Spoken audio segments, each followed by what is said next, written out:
essa ideia. Agora que eu vou olhar fora da jogada, não tem mais desculpa. Vem, Kiko. Será que ela vai ter dinheiro Vem. pra fazer isso? Não tinha nada. Ela pode ter os paramentos agora, não tem problema. Vem, Kiko. Mas me ajuda. Você vai fazer isso, mãe? Claro que eu faço, minha filha. Imagina, né? Ele me olhava pra virar as costas, pra mim é claro. Vem, Kiko, vem. Minha dieta sempre Vem, Kiko, vem. E a Celeste saiu do pesadelo que ela sempre viveu durante esses anos todos. Em realizar seu sonho. E do jeito que ela precisava. Ô, Kizzy, tu não achas que a tua mãe está assim tão bondosa demais com os outros, ó pá? Mas a Gisela não ia escrever para esse mundo. Você pensa, meu? A dona Grisela não vacila, não.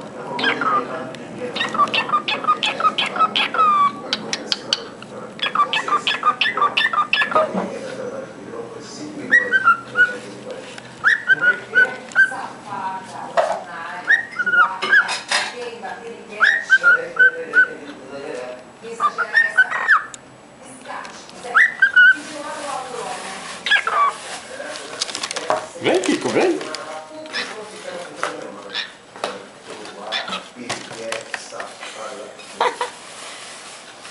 Vem, Kiko, vem.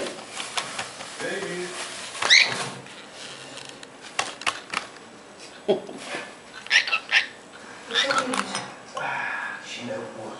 Mas uma hora, embarcar, se bobear, ela não ia partiu. Eu não resolvi a conta de lado. Eu vou acabar comigo. Agora onde? Vou passear, tchau. O cara chegar embaixo já muito já. Vem, Kiko, vem. Vem. Olha lá, vem, Kiko.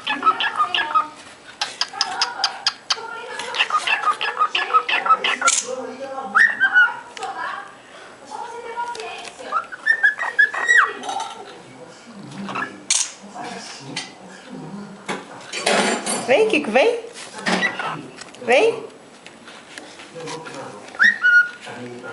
Vem, Kiko, vem.